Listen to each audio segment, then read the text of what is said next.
তো দেখো বন্ধুরা, আমরা এখন ছোটা ইমামবাড়ার ভেতরে চলে এসেছি। কি সুন্দর এই যে ছোটা ইমামবাড়া, এটা আর কি সুন্দর গার্ডেনিং করা দেখো।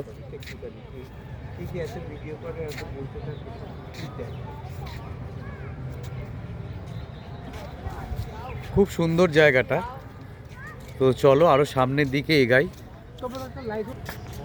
ফুলগুলো হয়েছে দেখো কি সুন্দর।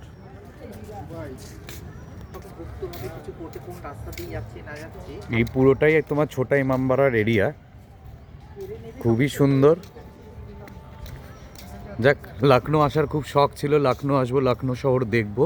তো লখনউতে অবশেষে এসে পৌঁছেছি আর দেখছিও, ভালো লাগছে খুব। তাই তোমাদের সাথেও একটু শেয়ার করছি, যাতে তোমরাও দেখো আমার সাথে সাথে। আর তোমরা যখন নিজেরা আসবে তখন তো নিজের চোখে দেখবেই, বিশাল বড় এরিয়া নিয়ে।